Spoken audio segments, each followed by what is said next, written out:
Out of all the atrocities and all of the horror that man has done to his fellow man, I think the needle is probably up there in the top 5. Maybe even the top 3.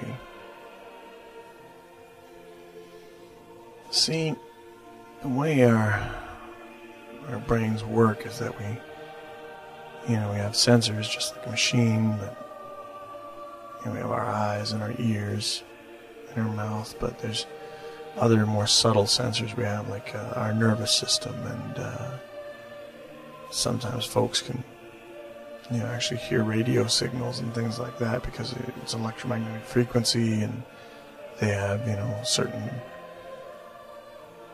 like they're wired organically, like some folks are a certain way that they can pick up on these things,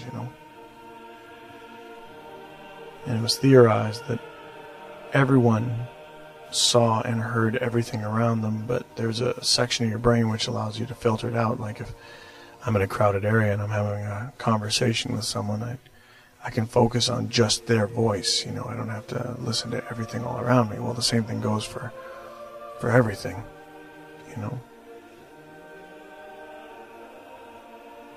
So what they came up with, the bright idea was instead of trying to make a machine that could cipher all this stuff, what they do is they add more sensors, microchipped sensors, you see, to a human by just simple implantation. I mean, they just implant whatever sensors they wanted. Usually they developed like sensor array chips that were just slipped in. And eventually the first ones were just chips, but eventually it became a nano solution that would go in, and the nanomites would assemble in such a way inside of the brain, deep within the brain, so that they became a part of the brain. The science behind that is just a little bit too far beyond me. I wish I could be more specific, but that's essentially how it works, is that these sensors came into play. And a person might think, wow, that's not that big of a deal, the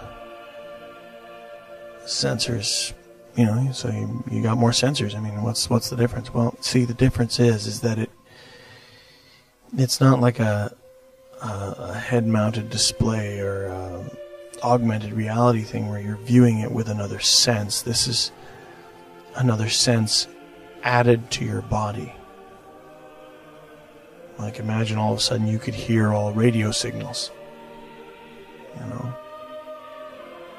But the real bitch, the real killer of the needle wasn't the fact that it gave you the ability to see and hear everything electronic that was going on around you through the air.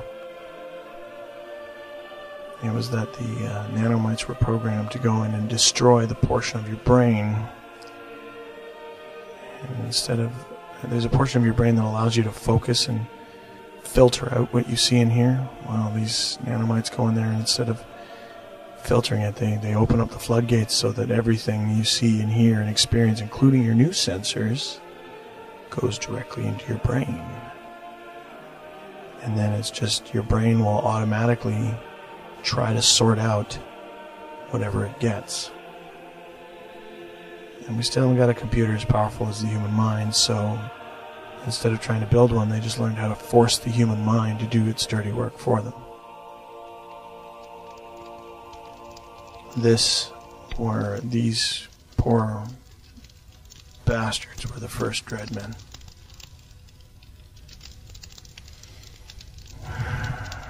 They all, for the first 3-4 weeks after they wake up from the operation, they're usually screaming non-stop because of the voices in their head, and then eventually their brain snaps. Or maybe it heals, I don't know, but since it can't filter out the voices that are there and doesn't, biologically we're not made to hear these things, it started to fabricate reality around it. Kind of hard to explain. Like, for example, let's say I was a Dreadman, and I was standing in a courtyard, and somebody did a radio transmission. rather than just hearing a radio transmission, I might have my brain would hear a voice but not, know how to deal with it. And it would create, let's say, a small bird that would flutter down and then begin to speak to me. It's kind of like when you're dreaming. I don't know if you've ever done this. I've done it once or twice, where you've been dreaming and you hear a sound, and it could be an alarm or something, and you'll be somewhere and something in the dream starts making that sound, and then you wake up and that wasn't what was in the dream. It could have been a car horn in the dream, and then you wake up and it's an alarm clock or something like that. It's the same idea, only on a much larger scale. The brain will try to adapt to the sensory input it has. And that's, in essence, what the Dreadmen are. Now, here's the really creepy part. You see, Dreadmen will be... Two Dreadmen, say, would be standing together, and there'd be a radio transmission.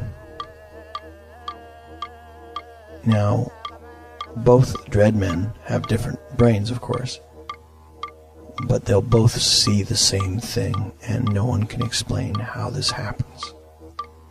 Meaning that if there's a radio transmission, if one Dreadman sees a small blue bird that lands and begins to talk, the other Dreadman will see the same blue bird. Same goes for a third and a fourth and a fifth.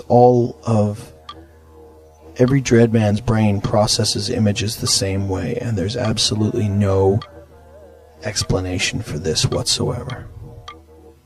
They've even tried different serums and enhanced serums, and they still see things the same way.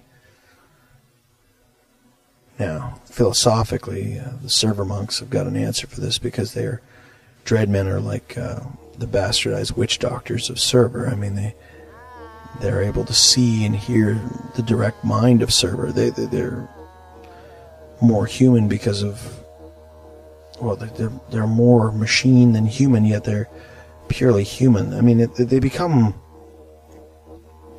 talking to one.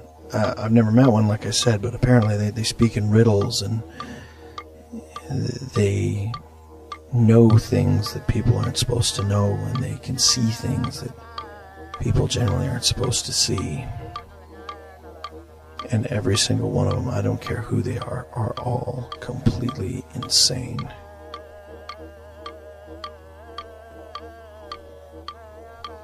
Some people say they speak with server directly. Some folks claim that they can walk up to a console and they learned how to speak back to machines, so they could be standing next to a machine that doesn't have a wiring port, just an electromagnetic device, and they'll be able to send and receive information with an electromagnetic device. I mean, we're talking about, myths and legends here that they're like sorcerers.